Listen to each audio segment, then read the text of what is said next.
Many of you grew up under hellfire and damnation preaching, and you're tired of it and you want to avoid it like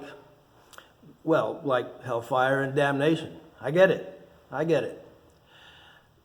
The thing is, it's there. It's biblical. Someone has pointed out that Jesus said more about hell than he did about heaven. It's in the Bible, and we ignore it at our own peril.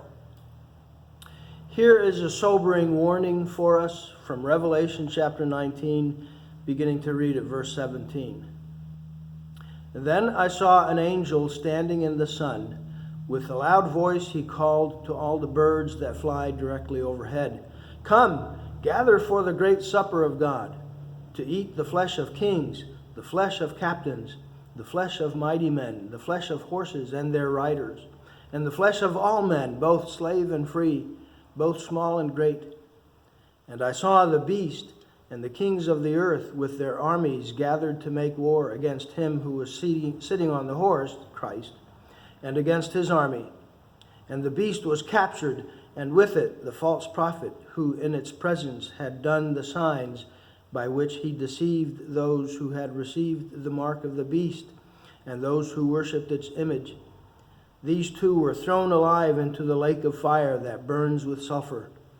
And the rest were slain by the sword that came from the mouth of him who was sitting on the horse. And all the birds were gorged with their flesh." Let me continue over in chapter 21, verse 8.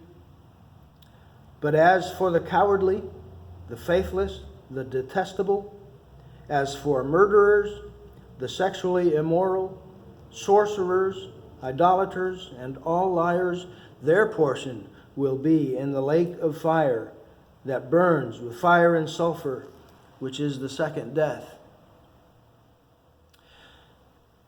Our God is a holy God, and he is not to be trifled with. It is a fearful thing to fall into the hands of an angry God. If God wins, and if Jesus Christ is glorified, then he must win over every expression of sin and evil in any of its manifestations, whether it be sexual immorality or nations warring against nations, or the sins that you think you sin in private, or the way that we speak to one another, or murdering, violence, whatever it is, the holy God must deal with it. He has dealt with it in mercy in Jesus Christ, but to those who refuse to receive his grace, there is nothing left but for them to have chosen the lake of fire.